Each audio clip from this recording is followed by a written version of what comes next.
আগে জান্নাতে যাবেন। এত বড় ফাজিলাতের মানুষটা, তিনি আবার নিজের জিভকে কন্ট্রোল করার জন্য এমন সবক নিজে নিজে গ্রহণ করছেন। আর আমার জিভ, আমার জিহ্বা বেলাগাম আছে। যখন যাকে যেটা পেলাম তাকে তখন তেমন করে বললাম। এবার আমার ভাষার দ্বারাই আমার সর্বনাশ হলো, যে লোকটাকে আঘাত দিলাম না, লোকটা শুনতে পেল না, তার কুৎসা করলাম, তো আমার সর্বনাশ হলো যে আমি তার গীবত করলাম। এদিকে আমি লক্ষ্য করি না। বাজারে বসে আছেন একদিন ইবনে সিরিনের মতো একজন আলেমে দিন, এবং যেন তেন আলেম নন, উনি একজন জাদ্রেল আলেমে দিন। তো তার পাশে আরও দু একজন লোক আছে। কথা প্রসঙ্গে আলোচনা হলো। তো কি আলোচনা? এটা বাজারে আর 10টা লোক আছে, আর তার পাশে 3-4টা আর লোক আছে। কথা প্রসঙ্গে নাম চলে এলো কার? তো একটা লোকের। লোকটার বাড়ি কোথায়? তো কথাই উদাহরণে চলে এলো যে লোকটার বাড়ি কোবাইয়া। তখন ইবনে সিরিন বলছেন, ওহো, আরে তুমি যে লোকটার কথা বলছো, ওই দিয়ে আরবিতে বলছেন জালেকার রাজুলুল আসওয়াদ। আরে ওই যে কালো লোকটা, স্টেশনে ওকে প্রায় দেখতে পাওয়া যায়, প্ল্যাটফর্মের বেঞ্চে বসে থাকে, ওই কালো রঙের লোকটা তো? আর একজন বলছে হ্যাঁ হ্যাঁ হ্যাঁ ঠিকই চিনে নিয়েছেন। আর কালো লোকটা তো বলে পরিচয় দেওয়ার সাথে সাথে ইবনে সিরিনের মতন আলেম কি বলছেন? আস্তাগফিরুল্লাহ ফাইন্নী ইগতাবতুহু। সাথে সাথে তিনি বলছেন আস্তাগফিরুল্লাহ, হে আল্লাহ তুমি আমাকে মাফ করো। আল্লাহ আমি তোমার কাছে মাফ চাইছি, ক্ষমা চাইছি। কেন? আমি এই মুহূর্তে, এই 1 মিনিট আগে আমার দ্বারাই গীবত করা হলো। কার? তো কোবাইয়া গ্রামের একটা মানুষের। কি তার পরিচয় দিলাম? আমি তার ভালো পরিচয় দিতে না পেরে আমার মুখ থেকে বেরিয়ে গেল ওই লোকটা নাকি, যেই লোকটা কাকের মতো কালো, যে লোকটাকে দেখতে গেলে কালোটা মানুষ মনে হয়, তাহলে সেই লোকটা নাকি। তো মানুষটার অন্য কোনো ভালো গুণ না বলে এমন একটা শব্দ ব্যবহার করলাম, যে শব্দটা ওই মানুষটা যদি নিজে শুনতে পায় তাহলে তার মগজে আগুন লেগে যাবে। তাহলে এমন কুবাক্য আমার মুখ দিয়ে কেন বের হলো? এই জন্য আমি আল্লাহর কাছে মাপ চাইছি, আল্লাহ তুমি আমাকে মাপ দাও। কেন? যে আমার দ্বারা গীবত করা হয়ে গেল। তাহলে ইনারা হচ্ছেন আমাদের আসলাফ, আমাদের অতীতের, এরা অনুকরণীয়। তো তিনি বলছেন এই কথাটা, যে পরিচয় দিতে গিয়ে একটু ভাষা গণ্ডগোল হলো, আর বলেই তিনি আল্লাহর কাছে ইস্তিগফার করছেন যে আল্লাহ আমি গীবত করে বসলাম। তাহলে আপনাকে একটু আন্দাজ করতে হবে যে আমার জিহ্বা আমার নিয়ন্ত্রণে কতটা আছে আর কতটা নাই। যদি আপনাকে জ্যান্ত কথা বলি তা আপনার অস্বীকার করার কোনো উপায় নেই। একটা রিওয়ায়েত আছে লফজটা কম আছে, এটাও সহি। আর একটা রিওয়ায়েত আছে তার ভেতরে শব্দ কিছু বেড়ে এসেছে, এটা সহি। একেবারে 100% না হতে গেলেও সেটাকেও অনেক আলেমে দিন বলেছেন সহি। কি বলছি?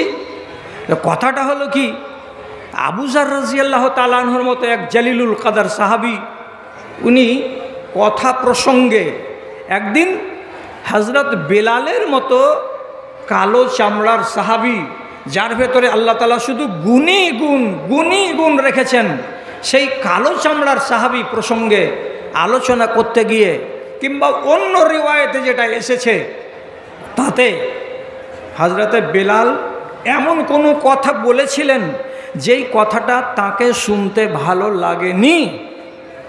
তো যখন শুনতে ভালো লাগলো না, তো ঠিক আছে, লাগলো না, কিন্তু উনি মুখ দিয়ে শব্দ ব্যবহার করলেন, ইয়াবনাস সাউদা।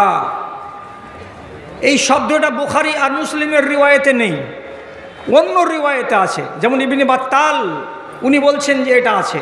যাই হোক, উনি কি বলছেন? এই কালো মেয়ে ছেলের পেটের বাচ্চা কালো।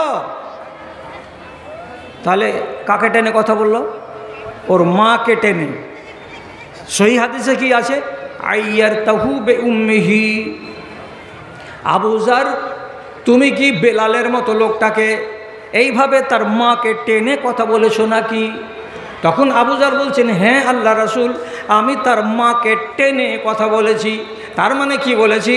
তোর মা হলো কালো, আর তার পেট থেকে তুই পয়দা হয়েছিস, তুই হলি কালো। এই জন্য আমি বলেছি, ও কালিয়ার বেটা, এই কালি মেয়ে ছেলের বেটা, এই কথাটা আমি বলেছিলাম।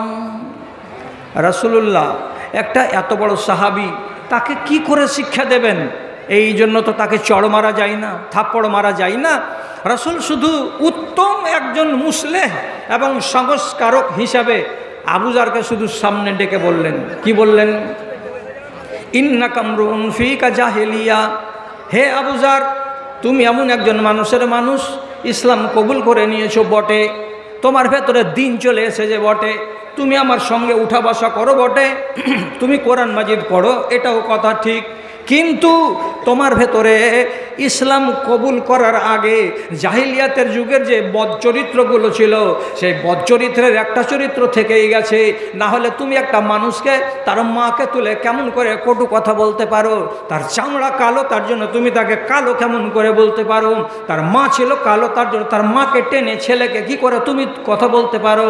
এটা চলন কিন্তু ভালো নয়। হযরতে আবু যার বলছেন, আল্লাহ, কত বড় অপরাধ করে বসলাম, কত বড় অপরাধ হয়ে গেল যে সাথে সাথে রাসূলুল্লাহর কাছে শিকায়েত হয়ে গেল। আর রাসূলুল্লাহ অভিযোগ মূলে আমাকে ডেকে পাঠালেন, আর আমাকে ডেকে পাঠালেন তো আমি তাকে স্বীকার করলাম।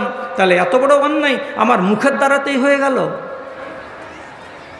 তাই তিনি খেসারত দিলেন।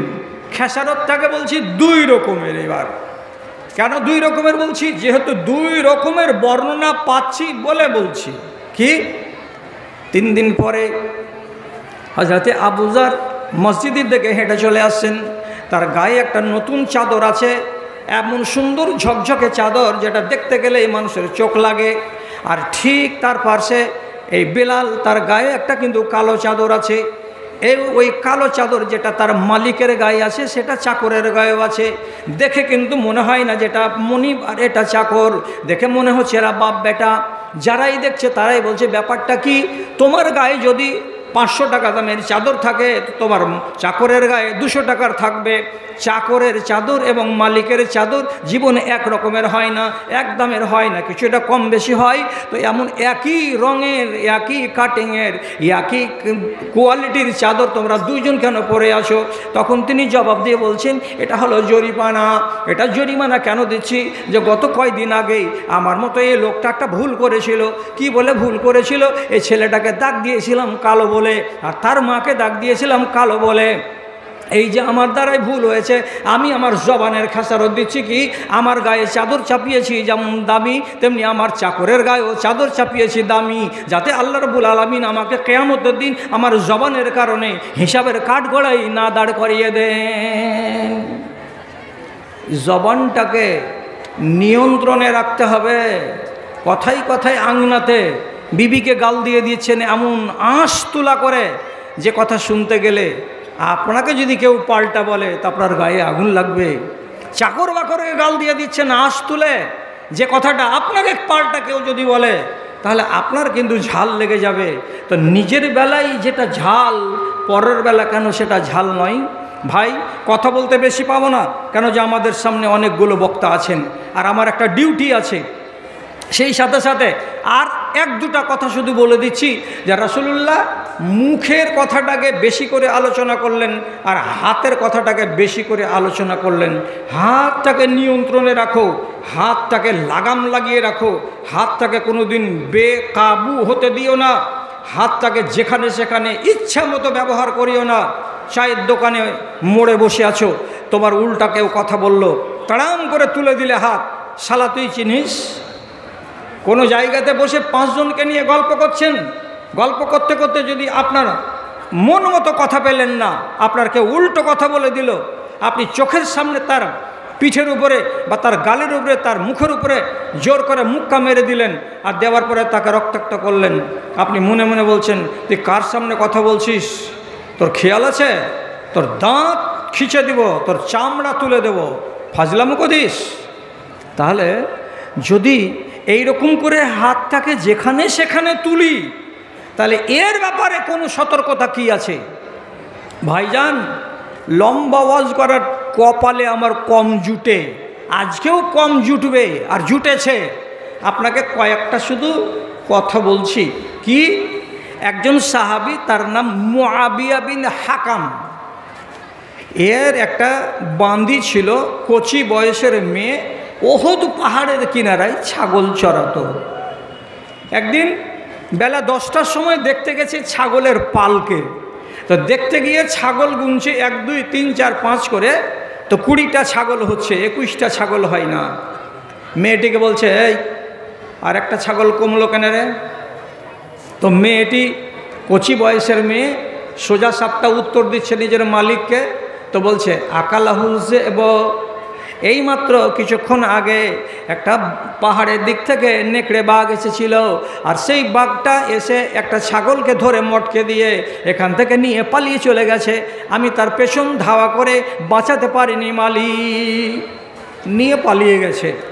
এই কথাটা যেমন শুনলো, সাক্কাতুহা সাক্কাতান, ওই একটা বেটি ছেলে 10 থেকে 15 বছর 12 বছর বয়সের, যখন বলল বাঘে নিয়ে চলে গেছে, তখন মুআবিয়া বিন হাকাম করলেন কি, বড় একটা পূর্ণাঙ্গ মানুষ, মোটা মোটা হাতের আঙুল এইরকম থাবা দিয়ে তাড়াম করে নিজের বাঁদির গালের উপরে কষে একটা চড় মেরে দিলেন।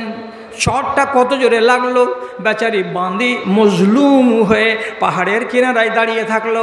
সারাদিন ছাগল চড়িয়ে সন্ধ্যাবেলায় বাড়ি এলো। তো বাড়ি এলো তো ঝিম ধরা হয়ে এলো, শোক পড়া হয়ে এলো, তার মনে কোনো আনন্দ নাই। একটা চড় খেয়েছে একটা নির্বোধ একটা কিশোরী মেয়ে, আর সেই চড় বেলা 11টায় খেয়েছে। এখনও তার মনে আছে, মাঝে মাঝে যখন মনে আসছে চড়, তখন ওর ভেতরটা যেমন আকুপাকু করে উঠে, তেমনি আকুপাকু করে উঠছে। এই মহিলাকে ভারাক্রান্ত দেখে পরের দিন সকালবেলায় এই মুআবিয়া বিন হাকাম রাসূলুল্লাহর কাছে যে বলছেন, আল্লাহ পাকের রাসূল, কাজ একটা করে ফেলেছি। কি করেছ? তো বলছে, এইরকম আমার কাজের মেয়েটাকে আমি একটা চড় মেরে দিয়েছি। কতটা ভুল হয়েছে একটু বলবেন তো?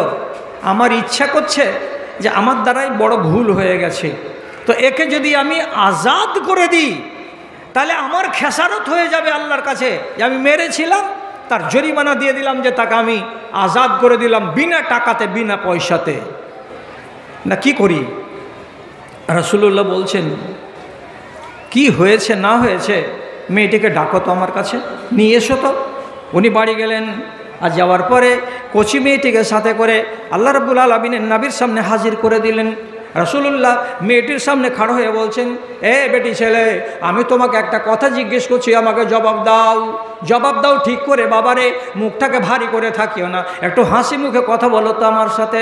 রাসূলুল্লাহ প্রথমে বলছেন, আইনাল্লাহ, এই বেটি বলতো আল্লাহ কোথায়, আল্লাহ কোথায়? তখন মেয়েটি এমনি করে আঙুল তুলে দিয়ে বলছে, ফিস সামায়ে, আসমানে আছে আল্লাহ। রাসূলুল্লাহ উত্তর পেলেন, 2 নম্বর প্রশ্ন করে বলছেন, মান আনা, বলো তো বাবা 2 নম্বর প্রশ্ন, আমি কে, আমাকে কি তুমি চেনো? তখন মহিলা বলছে, আন্তা রাসূলুল্লাহ, আপনি হলেন আল্লাহর রাসূল, আপনাকে চিনি। যখন রাসূলুল্লাহকে রাসূলুল্লাহ বলে সাক্ষী দিল, আসমানে আল্লাহ আছেন বলে সে সাক্ষী দিল, তখন আল্লাহ পাকের নবী বলছেন, এই মুআবিয়া, এমন একটা মুমিনা বেটি ছেলের গালে অন্যায়ভাবে চড় মেরেছ, একে যদি আজাদ করে দাও তাহলেই তোমার রেহাই আছে, আর আজাদ যদি না করো তো কিয়ামতের দিন তোমার ধরপাকড় হতে পারে। সঙ্গে সঙ্গে মদিনার মসজিদেই আল্লাহ রাব্বুল আলামিনের নবীর সামনে তিনি সাফ ঘোষণা দিয়ে বলছেন, যাও এ মহিলা, তোমাকে আমি আজাদ করে দিলাম, তোমার এবার ইচ্ছা আমার বাড়িতে মন হয় থাকো, আর তোমার ইচ্ছা যদি আমার বাড়িতে না মন থাকার হয় তো যেখানে ইচ্ছা সেখানে চলে যাও। হাতটা উঠে গেছিল অন্যায়ভাবে। তো এরা তো সাহাবী, এদের কথা আর আমাদের কথা আলাদা, এদের চরিত্রের সঙ্গে আমাদের চরিত্র মিলাবার চেষ্টা করতে হবে। না যদি মিলে তো তাহলে আমাকে নিজেকে খাকসার মনে করতে হবে। ভাই, এই অন্যায়ের বদলা আল্লাহ তাআলা দুনিয়াতে নিয়েও নিতে পারেন, আর আল্লাহ তাআলা এর বদলা আখেরাতে নিতে পারেন, সেটা আল্লাহর ইচ্ছা। আমি আপনাকে বলছি, কান খুলুন, কম সময়ে বেশি কথা আপনাকে বলছি। জাহজাহ গেফারি বলে একজন লোক, মদিনার এক সাহাবী, হযরত উমারের এক যুগে সে গোলাম ছিল। সেই জাহজাহ গেফারি রাসূলের ইন্তেকালের পর, তারপরে আবু বকরের ইন্তেকালের পর, তারপরে দ্বিতীয় খলিফা তার মুনিব উমর রাদিয়াল্লাহু তাআলা আনহুর পর হযরত উসমানের খেলাফত চলছে। হযরত উসমান মিম্বারে দাঁড়িয়ে খুতবা দিচ্ছেন, তো তার হাতে যে লাঠিখানা আছে, এই লাঠিখানা পরম্পরাগতভাবে চলে আসছে। এটা আল্লাহ পাকের নবীর লাঠি, যেটা হাতে করে রাসূল মিম্বারে নববীতে খুতবা দিতেন। হাতে করে নিয়ে খুতবা দিচ্ছেন কে? তো হযরত উসমান। এমন সময়তে জাহজাহ গেফারি, ততদিনই কিন্তু হযরত উসমানের নামে চারিদিকে ক্লেম উঠে গেছে অন্যায়ভাবে, বেশ কিছুটা ক্লেম। এই ক্লেমগুলো বলার জন্য আলাদা দিন লাগবে, এখন বলার টাইম নাই। তো অন্যায়ভাবে হযরত উসমানকে দাগি বানিয়ে দিয়েছিল দেশের কিছু লোক। তার ভেতরে জাহজাহ গিফারি, এরও মন বলছে যে হযরত উসমান হলেন দোষী। সুতরাং হযরত উসমান একদিন মিম্বারে দাঁড়িয়ে কি করছেন? খুতবা দিচ্ছেন। আর খুতবা দেওয়া কালে তার ক্রোধটাকে নিয়ে সংবরণ করতে না পেরে 1 2 3 4 করে লাইনকে অতিক্রম করে এসে হযরত উসমানের খুতবা দেওয়া অবস্থাতে তার লাঠিখানাকে জোর করে হিঁচড়িয়ে একদম টেনে নিল। আর টেনে নেওয়ার পরে সাথে সাথে যেমন বাহাদুর মানুষেরা বাহাদুরি করে, লাঠিখানাকে দু মাথা দু প্রান্তটাকে ধরে নিজের হাঁটুতে এমনি করে মারলো জোরে, এইভাবে একটা আঘাত করলো, বাড়ি দিল, লাঠিখান 2 টুকরা হয়ে গেল। আর সাথে সাথে লাঠিখান টুকরা হয়ে যাওয়ার পর 2 টুকরাকে অন্যদিকে ছুঁড়ে ফেলে দিল। আর দিয়ে ডায়লগ মারল, সুন্নাতি লাঠি হাতে করে খুতবা দিতে এসেছেন, খুতবা দিতে এসেছেন। তো কে? খলিফাতুল মুসলিমিন। তার মানে কি মনে রাগ আছে? হযরত উসমান দুঃখিত হলেন, খুতবা অসম্পূর্ণ থেকে গেল। তারপরে নামাজ পড়ালেন অন্য একজন লোক, বাড়ি চলে গেলেন। রাসূলুল্লাহর ব্যবহৃত লাঠি ভেঙে 2 টুকরা হয়ে গেল। ঘটনা তো এখানে শেষ, কিন্তু ঘটলো তারপরে কি? এই লোকটা, যেই লোকটা রাসূলুল্লাহর লাঠিকে বেইজ্জত করেছে, অপমান করেছে এবং খলিফাতুল মুসলিমিনকে অন্যায়ভাবে মানুষের সামনে বেইজ্জত করেছে, আল্লাহ রাব্বুল আলামিনের কি হিসাব হলো? যেই হাঁটুর যেই জায়গায় লাঠিটাকে জোর করে রেখে ভেঙেছিল, সেই জায়গায় একটা আঁচড় পড়ে গেল, একটা দাগ পড়ে গেল। সামান্য এইটুকু দাগে আমাদের কিছু হয় না, আমাদের চলতে ফিরতে এরকম দাগগুলো, আঁচড়গুলো অনেক লেগে যায়। কিন্তু ইতিহাস বলছে, নির্ভরযোগ্য সূত্র থেকে আপনাকে জানাচ্ছি, আশা বাহু মারজুল আকেলাতে, লোকটাকে সেপটিকের রোগ হয়ে গেল।